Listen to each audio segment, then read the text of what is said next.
Hello everyone, स्वागत है आपका एक बार फिर पैशनेट अबाउट में। और हम बात करें क्लास 7 सिविक्स के chapter number 5 women change the world, कि वुमेन्स ने किस प्रकार से पूरे संसार को बदल कर रख दिया। जो संसार की सोच थी उसे बदल कर रख दिया। उन्होंने अपने डिमांड को इस सोसाइटी के सामने रखा और फाइट करी, मूवमेंट को चलाया और कुछ इम्पॉर्टेंट पर्सनैलिटी और साथ ही साथ उनके पॉजिटिव एफर्ट से वुमेन्स को आज पढ़ने लिखने की अनुमति है, साथ ही साथ स्कूल जाने की अनुमति है और अपने लिए अपॉर्चुनिटी को क्रिएट करने का भी मौका अब वुमेन्स को दिया जाता है। लेकिन इनिशियली ऐसा नहीं था। आज की वीडियो लेसन में हम बात करने वाले हैं दलित गर्ल्स की सिचुएशन के बारे में। इसका मतलब दलित गर्ल्स में क्या आता है? दलित में आपके एससी, आदिवासी आपके एसटी, इन ग्रुप्स में पाया गया कि इन ग्रुप्स की जो गर्ल्स होती हैं वो कम से कम स्कूल भेजी जाती हैं।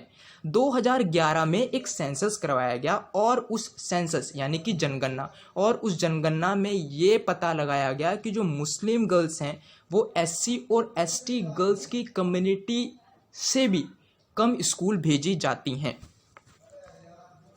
तो ऐसे कौन से रीजंस हैं जिसके चलते दलित, आदिवासी और मुस्लिम कम्युनिटीज़ की जो गर्ल्स होती हैं वो स्कूल या तो छोड़ देती हैं या फिर उन्हें जाने की अनुमति ही नहीं दी जाती है? तो ऐसे बहुत से रीज़न्स हैं।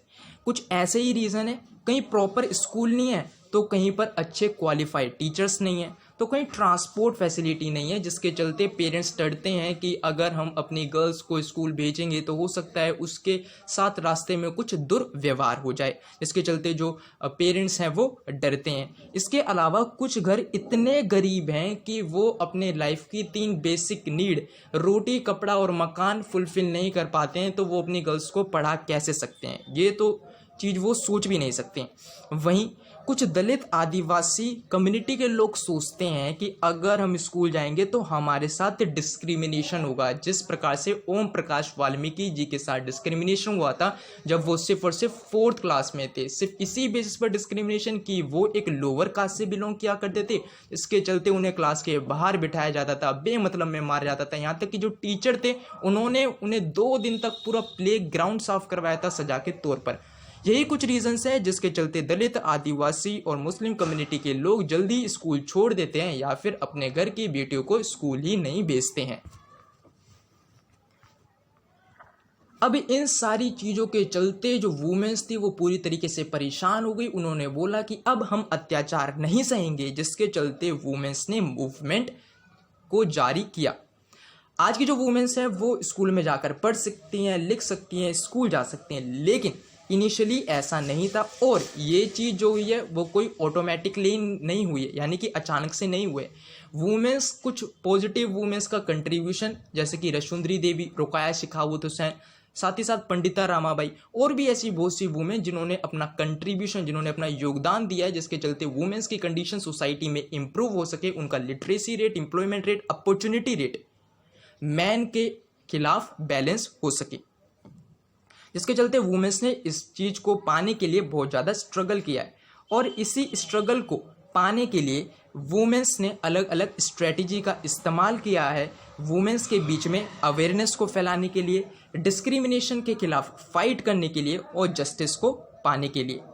इसी के साथ साथ कुछ मैन ने भी वुमेन्स के मूवमेंट को सपोर्ट किया और वुमेन्स की डाइवर्सिटी, हमारी सोसाइटी की डाइवर्सिटी, यानी कि कुछ मैन ऐसे हुआ करते थे जो कि वुमेन्स को हमेशा क्रिटिकल नज़रों से देखा करते थे, यानी कि उनका मानना था कि जो वुमेन्स है उन्हें स्कूल नहीं जाना चाहिए, वुमेन्स को बाहर जॉब करने के लिए नहीं भेजना चाहिए। वहीं कुछ ऐसे भी मैन्स थे जो कि चाहते थे कि नहीं, मैन और वुमेन में कोई डिफरेंस नहीं है, ये हमारी सोसाइटी के 2 पहिए हैं और अगर इसमें से एक भी पहिए की कमी पड़ी तो गाड़ी आगे नहीं चल पाएगी। इसके चलते मेल और फीमेल को दोनों को ही इक्वल अपॉर्चुनिटी देनी चाहिए। इसके चलते इसे हम बोलते हैं डाइवर्सिटी। सोसाइटी में डाइवर्सिटी, लोगों का पैशन और वुमेन्स के एफर्ट की वजह से ही आज की जो वुमेन्स हैं उनके सामने लाखों अपॉर्चुनिटी खड़ी हुई हैं।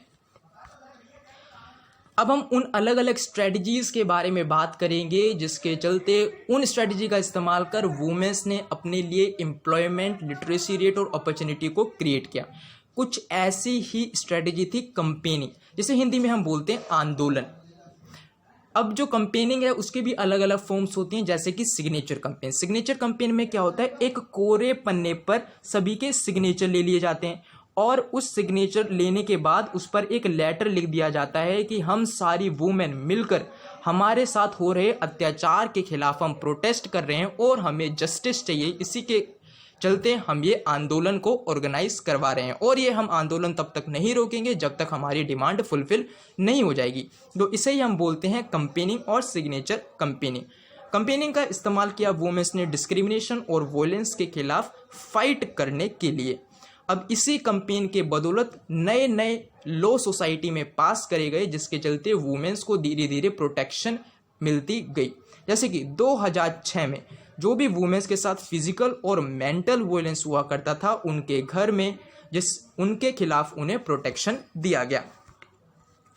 वहीं 1997 में एक और गाइडलाइन को जारी किया गया सुप्रीम कोर्ट के द्वारा कि जो वुमेन्स के साथ सेक्सुअल हैरेसमेंट होता है कामों के प्लेस पर या फिर एजुकेशनल इंस्टीट्यूशन में, उस पर भी रोक लगाई जाए और उनके खिलाफ भी कार्रवाई करी जाए।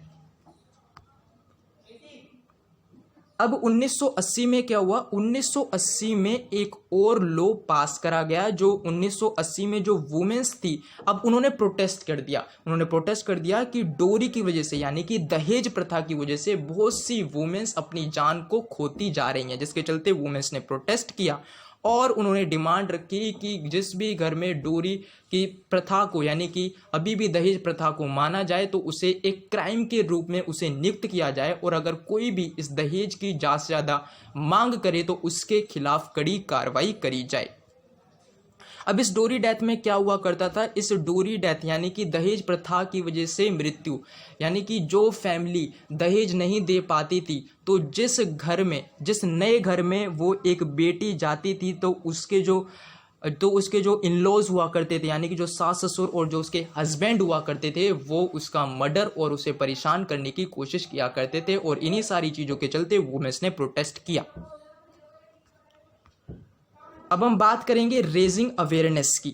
ये भी एक इम्पॉर्टेंट पार्ट है वुमेन्स के मूवमेंट का। वुमेन्स ने अपनी कम्युनिटी के बीच में यानी कि वुमेन्स के बीच में अवेयरनेस यानी कि जागरूकता को फैलाया। कैसे? स्ट्रीट प्लेस के थ्रू, सॉन्ग्स के थ्रू और पब्लिक मीटिंग के थ्रू। यानी कि उन्होंने अपने सॉन्ग्स में वुमेन्स की पीड़ा को दिखाया, स्ट्रीट प्ले में जो उनके साथ घर में अत्याचार हो रहे थे उनके खिलाफ उन्होंने एक मैसेज फैलाने की पूरी कोशिश करी पूरी सोसाइटी में, जिसके चलते उनकी जो कंडीशन है वो इम्प्रूव हो सके।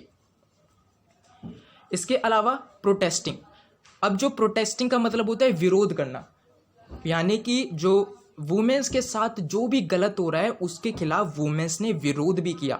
जो भी कुछ ऐसी चीज़ हुआ करती थी जो कि उनकी डिग्निटी और उनकी सेल्फ रिस्पेक्ट को ठेस पहुंचाती थी, उन सारी चीज़ों के चलते वुमेन्स ने प्रोटेस्ट किया, जिसके चलते वुमेन्स ने पब्लिक रैलीज, डेमोन्स्ट्रेशन और धरने का इस्तेमाल किया और जिसके चलते उन्होंने अपने आप को अपने ऊपर हो रही इनजस्टिस के खिलाफ उन्होंने अपनी आवाज़ जारी रखी। इसके अलावा शोइंग सोलिडेरिटी, यानी कि सोलिडेरिटी का मतलब होता है भाईचारा, एकता।